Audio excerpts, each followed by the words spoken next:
Hello दोस्तों। मुझे उम्मीद है कि आप सभी अच्छे होंगे। दोस्तों, अब हम बैंक निफ्टी का डिस्कशन करते हैं और यहाँ पे समझने की कोशिश करते हैं कि कल के लिए हमें बैंक निफ्टी में किन किन लेवल्स का ध्यान रखना है, कहाँ पे हमें इंपॉर्टेंट सपोर्ट दिखाई दे रहा है, कहाँ पे इंपॉर्टेंट रेजिस्टेंस दिखाई दे रहा है। सारी चीज़ों का डिस्कशन करेंगे। निफ्टी 50 के एनालिसिस की वीडियो आपको प्रोवाइड की जा चुकी है, जो कि आप चैनल पे जाके देख सकते हैं। जैसे कि आप यहाँ पे देखेंगे, सिक्स को देखो। सिक्स को इस जोन पे 39,600 का ये जोन है। यहाँ पे हमें रेजिस्टेंस देखने को मिला। सेम ही रेजिस्टेंस हमने 14 को भी देखा। यहाँ पे आप देख सकते हैं, आपको रेजिस्टेंस दिखाई दे रहा है। और सेम ही रेजिस्टेंस हमें 17 को भी देखने को मिला और मार्केट ने यहीं से गिरावट दिखाई। लेकिन 14 का जो लो बना है और सेम ही लो कहां पे बना है, 16 को भी सेम ही लो बना है।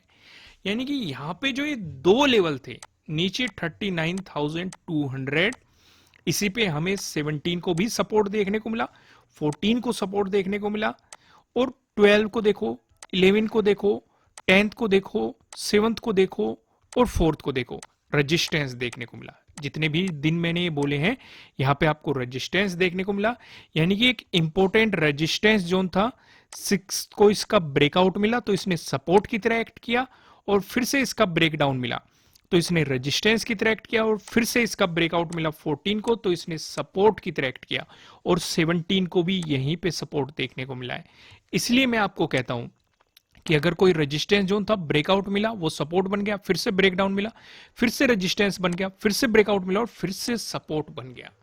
तो यहां से हम क्या समझे कि अगर नेगेटिव मोमेंटम आया तो हमें दो इंपॉर्टेंट सपोर्ट नजर आ रहे हैं। 39,600, जहां पे आज भी 17 को इसका ब्रेकआउट देने के बाद मार्केट रिटेस्ट करने आया और सपोर्ट लेके ऊपर चला गया। दूसरा इंपॉर्टेंट लेवल रहने वाला है 39,200। यानी कि नीचे हमें दो इंपॉर्टेंट सपोर्ट लेवल पता चल चुके हैं। इसी के अकॉर्डिंग आपको मार्केट में अपनी पोजीशन बनानी है। इन लेवल्स पे मार्केट किस तरीके से रिएक्शन कर रहा है, वो चीजें आपको समझनी है और उसी के अकॉर्डिंग आपको अपनी पोजीशंस लेके चलनी है। यहाँ पे कुछ और इंटरेस्टिंग चीजें नजर आ रही है। अगर आप ध्यान से देखेंगे, 14 को देखो। 14 को आपको ये पूरा दिन दिखाई दे रहा है। 17 को देखो। 17 को यहां से दिन की शुरुआत है और यहां तक गया। तो आपको क्या नहीं लगता कि 14 का पूरा दिन इसके अंदर बना हुआ है, यानी कि 17 के अंदर बना हुआ है। इतनी चीज समझ में आ रही है कि नहीं? बिल्कुल बेसिक से समझने की कोशिश करो। लेकिन यहां पे एक प्रॉब्लम है, टाइम फ्रेम चेंज करके आपको दिखाता हूं। यहां पे देखो, मैंने वन डे का टाइम फ्रेम लगा दिया।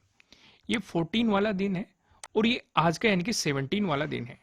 आपको साफ साफ दिखाई दे रहा है कि आज वाली कैंडल ने 14 वाली कैंडल को पूरे तरीके से कवर करके रखा है। लेकिन यहां पे एक प्रॉब्लम क्या है, इसे आप बुलिश इंगल्फिंग कैंडलस्टिक पैटर्न कह सकते हैं। ये bullish engulfing candlestick pattern website पे आपको दिखाई देगा। यहां पे जो मुझे प्रॉब्लम नजर आ रही है, वो नजर आ रही है, जो ये बुलिश इंगल्फिंग पैटर्न बनता है, ये डाउन ट्रेंड के लो पे अगर बनता है तो एक सबसे बड़ा प्लस पॉइंट होता है। लेकिन अगर हमें यहां पे भी दिखाई दे रहा है तो आपको प्रॉपर स्टॉप लॉस के साथ चलना है। इसलिए आपको करना क्या है, ये आपका होमवर्क रहेगा। अगर आप प्रॉफिट बनाना चाहते हैं तो समझिए बुलिश इंगल्फिंग कैंडलस्टिक पैटर्न को। वेबसाइट का लिंक नीचे डिस्क्रिप्शन में मिल जाएगा। यहां पे जाना है आपको कैटेगरीज में। कैटेगरीज में कैंडलस्टिक पैटर्न्स पे अगर आप क्लिक करेंगे तो 12th एपिसोड आपको मिल जाएगा। यहाँ पे आपको जाके समझना है बुलिश इंगल्फिंग कैंडलस्टिक पैटर्न किसे कहते हैं। यहाँ पे मैंने समझाया हुआ है, देखो एंट्री कहां लेनी है ब्रेकआउट पे, स्टॉप लॉस आपका कहां लगना चाहिए, टारगेट क्या होना चाहिए, सारी चीजें मैंने यहाँ पे आपको डिटेल में समझाई हुई है। तो जाना है आपको, इसे पढ़ना है, वीडियो मिल जाएगी इसके अंदर, जाके देखना है। लेकिन प्लस पॉइंट बेहतर क्या रहता है, अगर ये डाउन ट्रेंड के लो पे दिखाई दे। ये भी चीज मैं आपको एक्सप्लेन कर चुका। इतनी भी चीज समझ में आई। अब वीडियो को थोड़ा आगे बढ़ाते हैं और यहाँ पे डिस्कशन करने की कोशिश करते हैं 39,600। इस लेवल का मैं आपके साथ ऑलरेडी डिस्कशन कर चुका हूँ, वीडियो की शुरुआत में ही मैंने आपको बताई थी, लेकिन फिर भी मैंने आपको मार्क करके ये दिखाया हुआ है। रीजन क्या है इसे मार्क करने का, यहाँ पे हमने इसे डिटेल में समझा था। 39,600 और 39,200 दोनों को डिटेल में समझा था। बस सिर्फ यहाँ पे मैं आपको ड्रॉ करके ये दिखाना चाह रहा हूँ कि यहाँ पे जो पहले रजिस्टेंस बना हुआ था, इसका ब्रेकआउट मिल चुका, अब ये सपोर्ट की तरह एक्ट कर रहा है। अगर नेगेटिव मोमेंटम आया तो ये फिर से सपोर्ट की तरह आपको एक्ट करता हुआ दिखाई देगा। पॉजिटिव मोमेंटम जो आएगा वो हम आगे डिस्कशन करेंगे प्राइस एक्शन के अकॉर्डिंग, कहां पे सपोर्ट कहां पे रेजिस्टेंस दिखाई दे रहा है। लेकिन उससे पहले मैं आपको समझा देता हूं नो ट्रेडिंग जोन के बारे में। यहां पे आप देखेंगे आपको दो रेड लाइन दिखाई दे रही है। ऊपर लेवल लाइन की बात करेंगे 40,100 की दिखाई दे रही है, नीचे लेवल लाइन की बात करेंगे 39,822 की आपको यहां पे दिखाई दे रही है। जब तक मार्केट आपको इस जोन में दिखाई देगा, आपको मार्केट में कोई भी पोजीशन नहीं बनानी चाहिए। आपको मार्केट को जस्ट ऑब्जर्व करना है। अगर मिलता है आपको इसका ब्रेकआउट प्राइस ऊपर सस्टेन करता है तो आपको मिल सकती है बाइंग अपॉर्चुनिटीज। वहीं पे अगर मिलता है आपको इसका ब्रेकडाउन प्राइस नीचे सस्टेन करता है तो आपको मिल सकती है सेलिंग अपॉर्चुनिटीज। इस चीज का आपको ध्यान रख के चलना है। अब हम एक नजर डाल लेते हैं प्राइस एक्शन के अकॉर्डिंग आपको कहां पे सपोर्ट नजर आ रहा है, कहां पे आपको रेजिस्टेंस नजर आ रहा है। इन सारी चीजों को समझने की कोशिश करते हैं। पहला डिस्कशन जो हम करने वाले हैं, अगर आपको गैप अप ओपनिंग देखने को मिली या फिर फ्लैट ओपन होकर मार्केट ने आपको पॉजिटिव मोमेंटम दिखाया, दोनों ही सिचुएशन पे जो मेरे रेजिस्टेंस नजर आ रहे हैं 40,500 पे दिखाई दे रहा है। इसका अगर आप डिस्कशन करोगे, आपको पहले भी यहां पे मार्केट रेजिस्टेंस की तरह एक्ट करके एक अच्छी खासी गिरावट दिखा चुका। लेकिन इंटरेस्टिंग पार्ट क्या है, उससे पहले आपको एक मजबूत सपोर्ट के रूप में दिखाई दे रहा है। और हम अच्छे तरीके से जानते हैं अगर कोई सपोर्ट जोन है उसका ब्रेकडाउन मिलता है तो वो रेजिस्टेंस की तरह आपको एक्ट करते हुए दिखाई देता है। तो यहां पे ये सपोर्ट की तरह एक्ट कर रहा था, इसका मिला ब्रेकडाउन तो अब ये हमारे लिए रेजिस्टेंस की तरह एक्ट करता हुआ आपको यहां पे दिखाई दे रहा है। अगर आपको इसका ब्रेकआउट मिलता है, उसके बाद जो हमें रेजिस्टेंस नजर आ रहा है ये 40,800 पे आपको अगला रेजिस्टेंस यहां पे देखने को मिल रहा है। इस पे भी आप देख सकते हैं मार्केट ने अच्छा खासा पहले सपोर्ट और रेजिस्टेंस दोनों चीजें यहां पे दिखाई दी हैं। अब यहां पे दूसरा डिस्कशन करते हैं। अगर आपको गैप डाउन ओपनिंग देखने को मिलती है फिर फ्लैट ओपन होकर मार्केट आपको नेगेटिव मोमेंटम दिखाता है, दोनों ही सिचुएशन पे जो हमें सपोर्ट दिखाई दे रहा है ये 39,600 पे दिखाई दे रहा है आपको पहला सपोर्ट। इसका डिस्कशन हम डिटेल में कर चुके हैं, यहाँ पे भी आप साफ साफ देख सकते हैं इंपोर्टेंट सपोर्ट और रेजिस्टेंस दोनों के रूप में काम कर चुका है। अगर इसका ब्रेकडाउन मिलता है, अगला जो हमें सपोर्ट नजर आ रहा है 39,200 पे नजर आ रहा है। और जो 39,200 है ये सबसे ज्यादा इंपॉर्टेंट लेवल है। यहां पे आप साफ साफ देख सकते हैं इसने एक मजबूत रेजिस्टेंस के रूप में काम किया है। आप यहां पे देखो रेजिस्टेंस रेजिस्टेंस, यहां पे भी देखो रेजिस्टेंस, यहां पे सपोर्ट, यहां पे रेजिस्टेंस रेजिस्टेंस रेजिस्टेंस। अब ये 2 दिन से सपोर्ट की तरह एक्ट कर रहा है। और उससे पहले अगर आप नोटिस करोगे तो इसने सबसे ज्यादा एक रेजिस्टेंस के रूप में काम किया है। यानी कि एक रेजिस्टेंस था, ब्रेकआउट मिला, अब ये सपोर्ट की तरह एक्ट कर रहा है। यानी कि मार्केट इसे ऊपर से नीचे की तरफ अप्रोच करता हुआ दिखाई देगा। अब यहां पे नोटिस करने वाली बात क्या है कि एक मजबूत रेजिस्टेंस था जो कि अब सपोर्ट बन चुका है।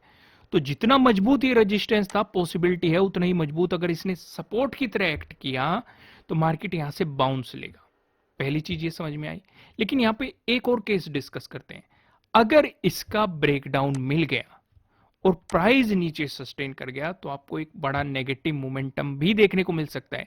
रीजन पूरा का पूरा आपके सामने है कि जब जब इसने रेजिस्टेंस की तरह एक्ट करा है, ये देखो कितनी बड़ी मार्केट को गिरावट देखने को बार बार मिली। यानी कि नीचे की तरफ यहां से सेलर्स हावी होते हुए दिखाई दिया जिन्होंने मार्केट को नीचे की तरफ पुश किया।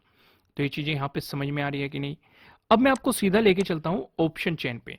यहाँ पे आप देखेंगे 20 अक्टूबर की हमने एक्सपायरी सिलेक्ट कर रखी है। कॉल की साइड हम देखने वाले रेजिस्टेंस को, पुट की साइड हम देखने वाले सपोर्ट को। रेजिस्टेंस की बात करेंगे तो 40,500 पे आपको एक रेजिस्टेंस दिखाई दे रहा है, जहां पे आप देखेंगे 19.7 लाख का आपको यहाँ पे ओपन इंटरेस्ट दिखाई दे रहा है। अगर इसका ब्रेकआउट मिलता है फिर आप देखेंगे 41,000 पे, जहां पे आपको 20.8 लाख का यहाँ पे ओपन इंटरेस्ट दिखाई दे रहा है। वहीं पे बात करेंगे सपोर्ट की तो 39,500 पे एक सपोर्ट नजर आ रहा है, जहां पे आप देखेंगे 29.5 लाख का आपको यहाँ पे ओपन इंटरेस्ट दिखाई दे रहा है। अगर इसका ब्रेकडाउन मिलता है फिर जो हमें सपोर्ट नजर आ रहा है 39,000 पे नजर आ रहा है, जहां पे आप देखेंगे 30.8 लाख का आपको यहाँ पे ओपन इंटरेस्ट दिखाई दे रहा है। यहां तक चीजें क्लियर है। अब मैं आपको सीधा लेके चलता हूं आपके होमवर्क पे।